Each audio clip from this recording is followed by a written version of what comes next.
Hey everybody, this is going to be a simple video on how to replace the brake light on a 2005 Chrysler Pacifica. So you want to raise the hatch so you have access to these two screws. Um, these are the only two screws you need to remove. I already loosened them up to make the video go quicker. So all you need is a 10 millimeter socket for that right away.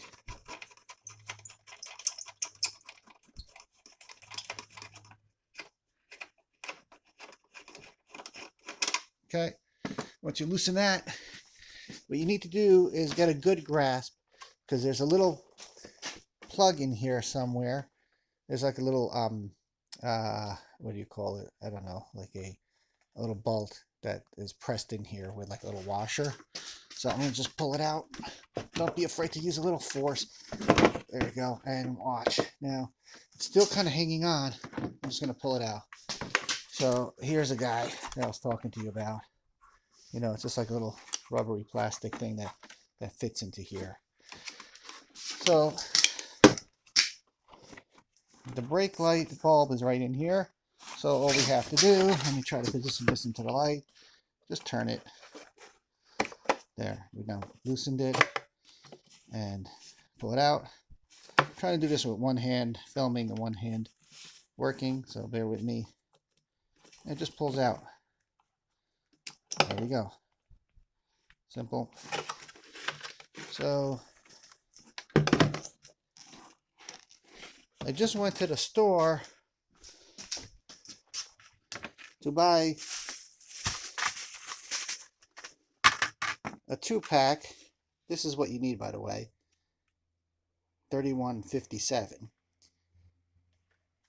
And I found out I already had this in my garage. So I think I replaced this one before. Which, it's good to actually, if you're going to replace one side, replace the other side. So I probably replaced the right side at one point in time. Then the left light goes out soon after, because they pretty much have the same light.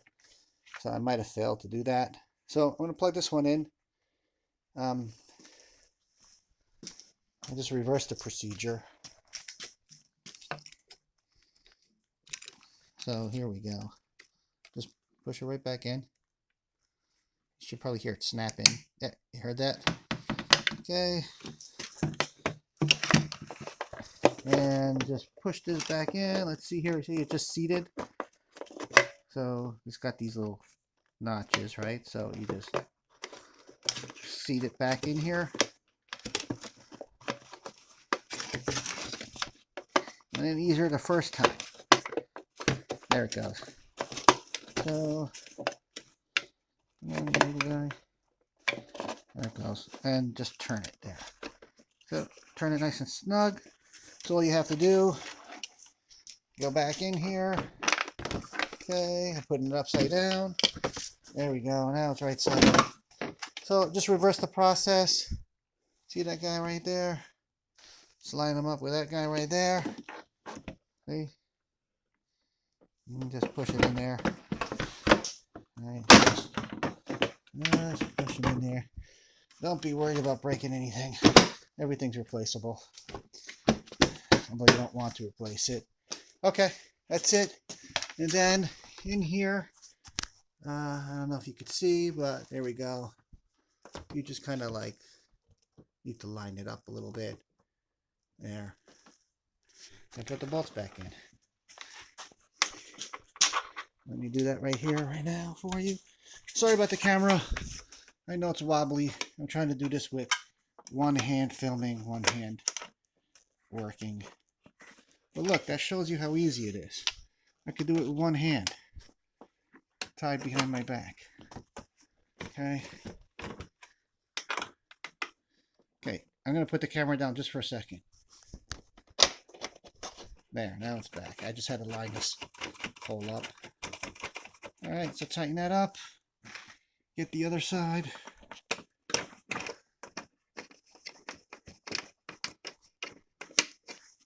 See that?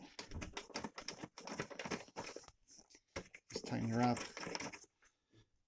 Use a 10mm.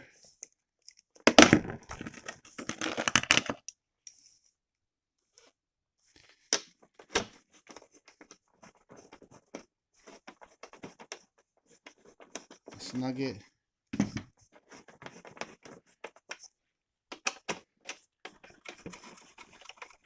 There's a lot of threads, so this is normal.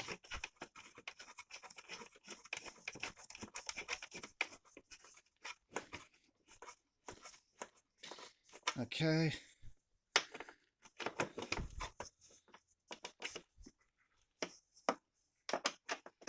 Now I'm going to snug it tighter later.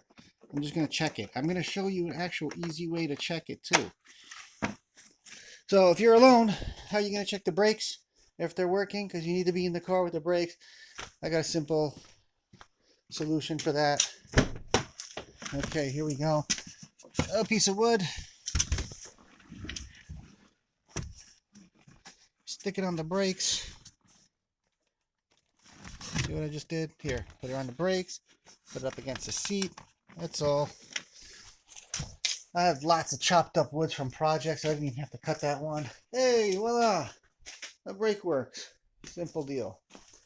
Let's go to this side. Obviously, it still works. Okay. I'm pretty sure I changed this one before. That's why that one went out. I should have changed that one when I changed this one. So, same procedure. Aha! Proof I changed it. Here's one of the bolts. I'm missing the other bolt. How do you like that? Looks like it might have... something went wrong there. I'm going to find another bolt and I'll put it in there. So, mystery solved. I'm going to go return that. Oh, by the way, it's $5 at Walmart. $31.57. Obviously, you can get it at an auto parts store. Now, don't worry about these numbers so much because these numbers don't correspond to this. So, here's the one that was burnt out.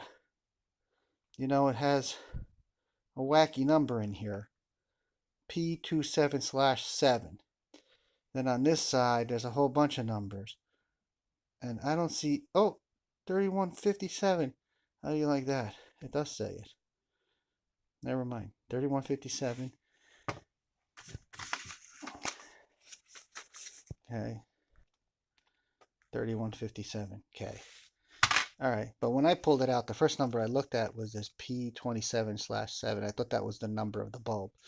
It's actually this. So, all right. So I know I used the right bulb. And I also know because it's working. All right. So I hope you enjoyed.